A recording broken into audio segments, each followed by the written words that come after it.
I'm going to do a series of videos on magic, especially Western magic.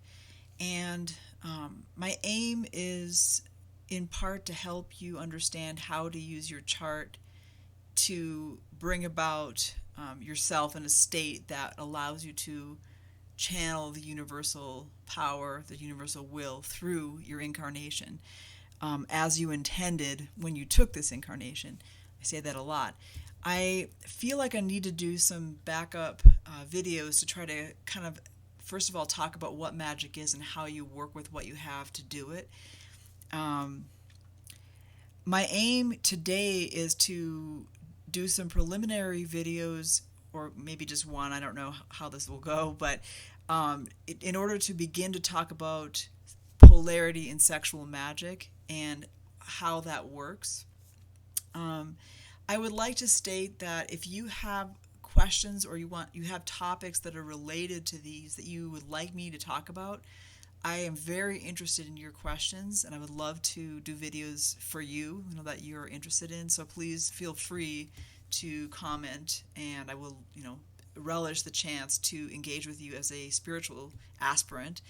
I just want to talk a little bit about me, my relationship to magic. So I started reading in magic, specifically in Crowley, Aleister Crowley and Thelema, when I was about 16.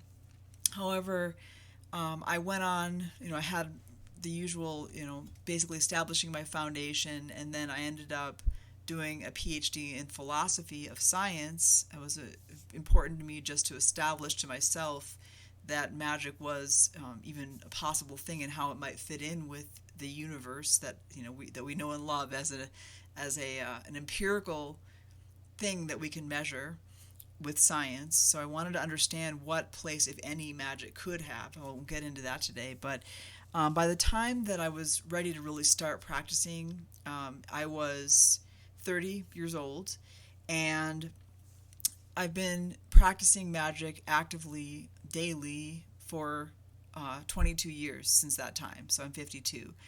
And in that space of time that can be divided for the purposes of my polarity and sexual magic discussion into two different segments. So one of them was about 14 years spent trying to work sexual magic as though I were a male or a man, because that is well, for one thing, that's the information that's out there mostly is from the masculine perspective, and I'll get into what that means.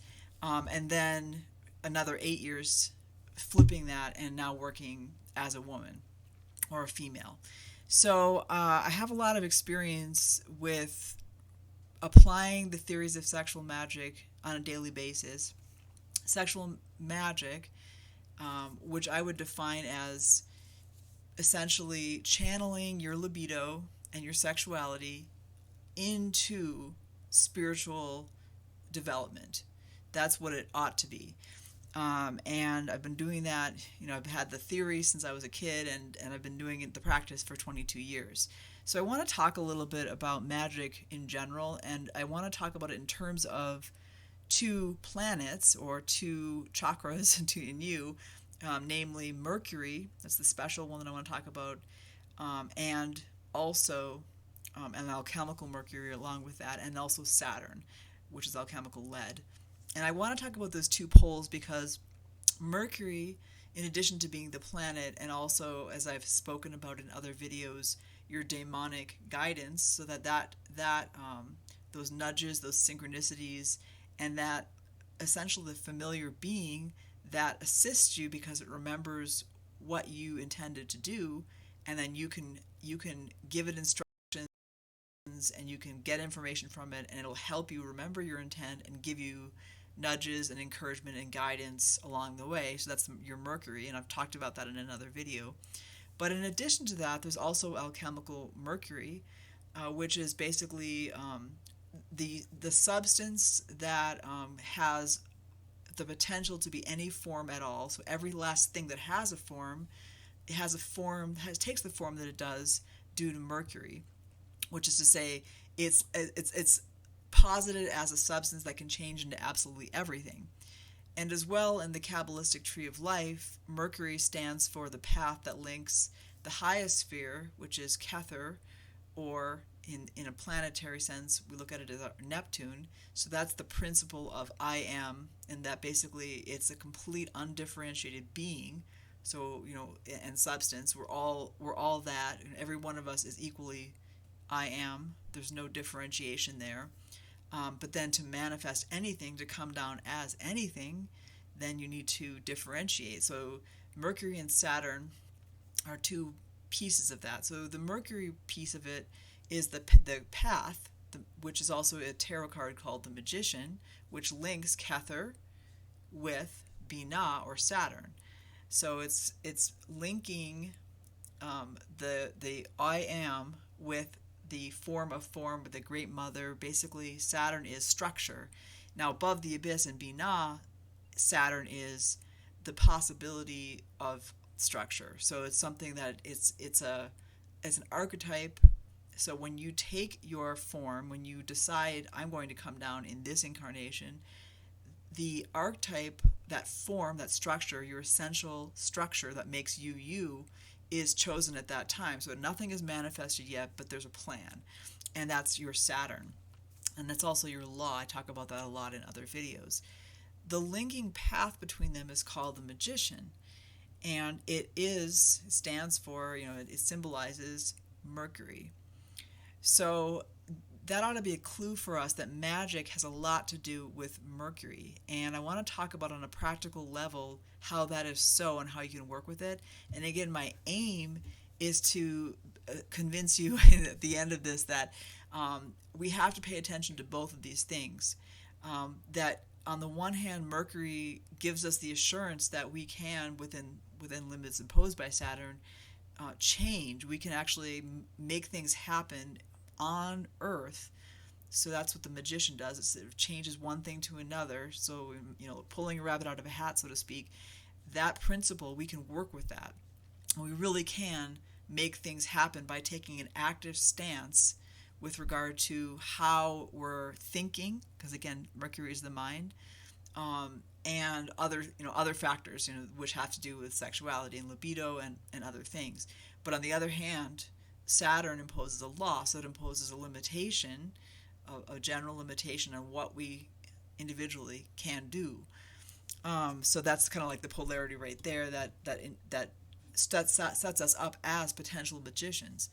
So as somebody who's been a magician for a very long time, I run into people who have a pretty intuitive grasp of what it is to do magic, and others who I fear will never get it.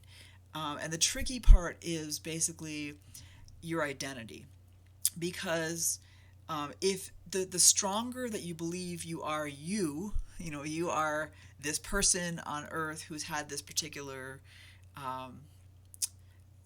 history, you have certain experiences, you have certain resources, the more strongly you identify with that person, with you, the less able you are to do magic. So there's a theatrical element to magic where, so we've heard of certain actors and actresses who are basically able to become a character, and they might even they might start smoking for the character, they might drop weight or add weight, they might start dressing as that character, they might start walking in a certain way, they might start thinking about their past, which is really the past of the character, it's not them. So they may do all of these things to evoke, to become, to get into the mindset and the body and the whole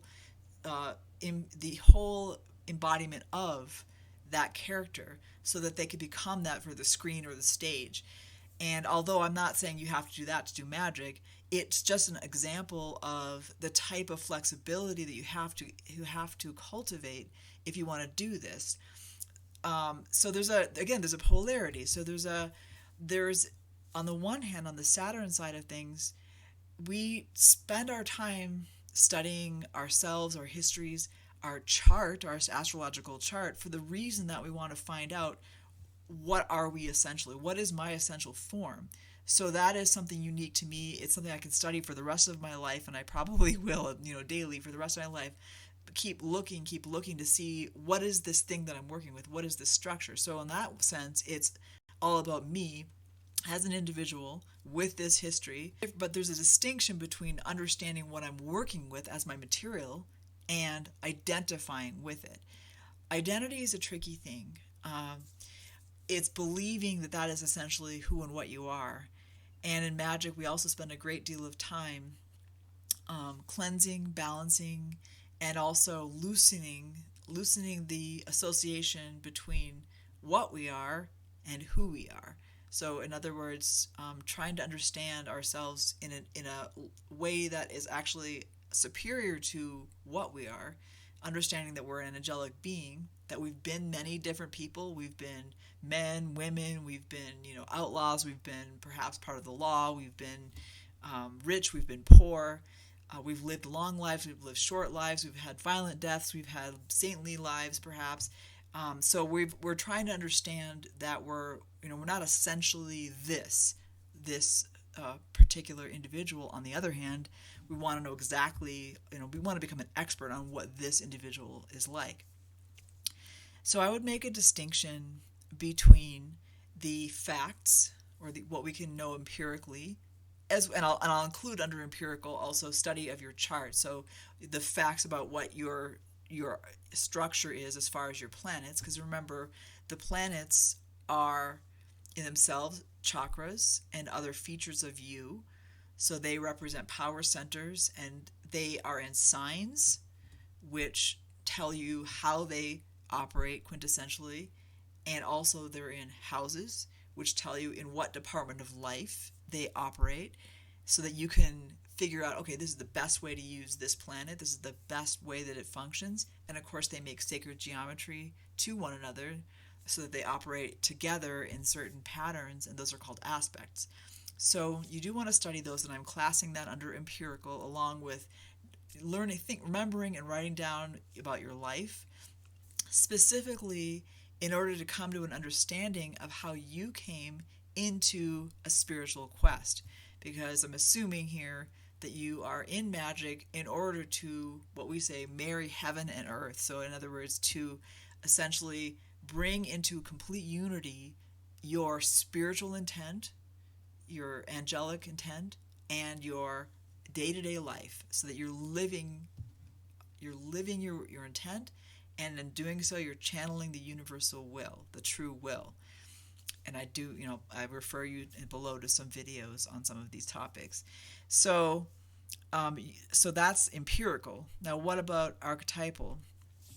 So every single thing on earth has an archetype attached to it.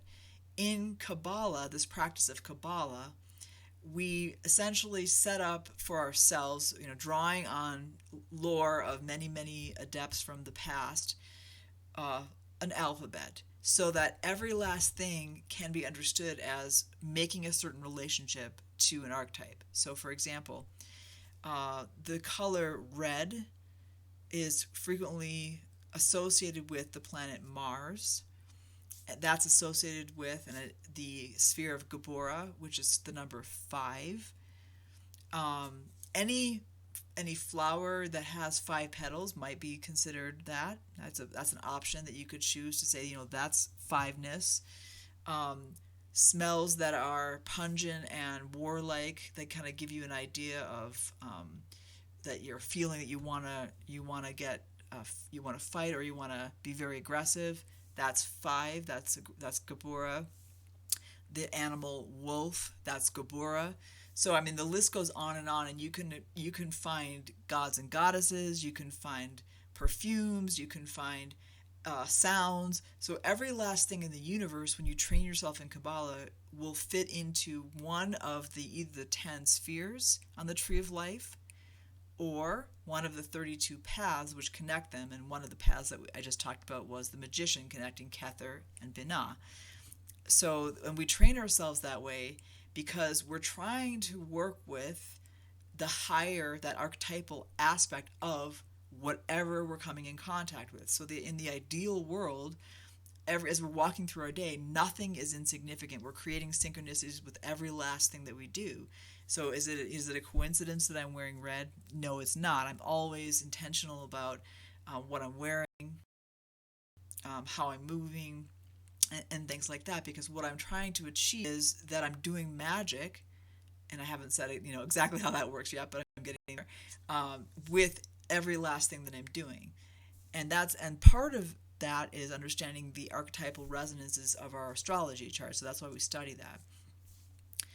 So there's a sense that in Western magic, especially, which is essentially doing rituals that use implements that symbolize or call into play the various elements like water, fire, air, earth.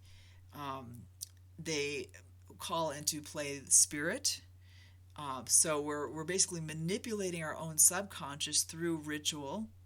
And again, every day can become a ritual if you get good at this, where you really don't ever have to even set up a magical circle and bring things into it after a while, because you become so adept at focusing your mind, Mercury, in a certain way, using your libido to energize things in a certain way. But the point I'm trying to make right now is that nothing is ordinary if you are a magician. It takes time. You shouldn't, it's not like you could do this overnight. I've been training for this, as I said, since I was 16, and of course even before that. And in a way, I was set up to do this. So, but you can start now, and essentially it means reading a lot about symbols. It means understanding myths. It means understanding the mythical, archetypal, symbolic layer of everything that there is, and that includes, and this is where I'm going with this, our bodies. So we live in a world right now which we've had couple centuries now, of essentially taking the magic out of reality, essentially asserting, I would say as a religion, that science tells us everything there is to know about everything there is. And any notion of anything magic happening is just wishful thinking. It's childish, it's primitive, it's silly. And that's just for kids or for ignorant people. And so we've had this training where we've really put rationality as king, and we've said there's nothing magical, there's nothing really living out there. It's just kind of, in some cases, mechanistic. And basically whatever there is, if you have money, great, happy for you. You're just lucky. If you don't have it, that's too bad for you. We're basically ruled by the conditions that we find ourselves in, and the only way we're going to fix anything is to fix the conditions.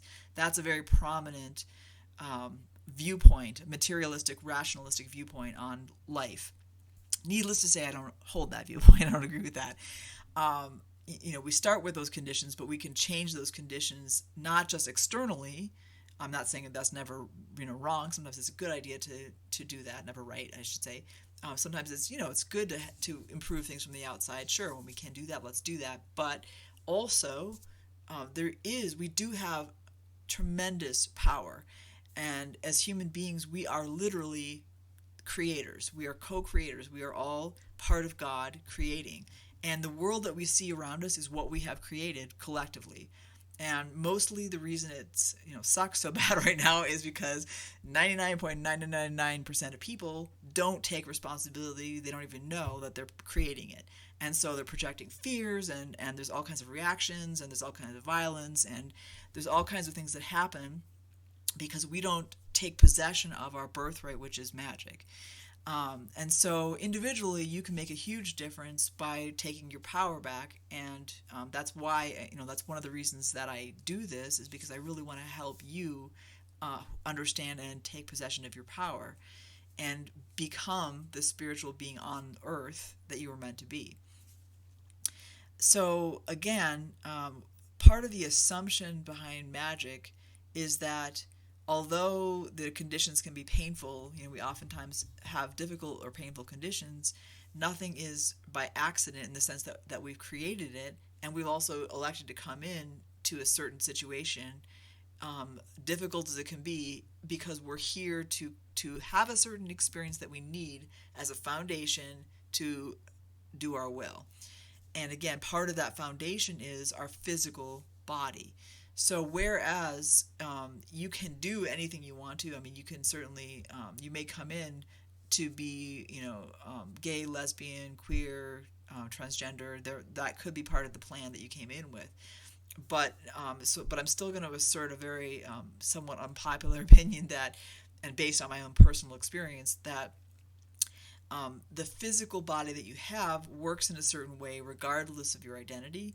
And so part of working with your archetype is to acknowledge and accept and work with the strengths and weaknesses of your physical body, mainly determined by your gonads, essentially.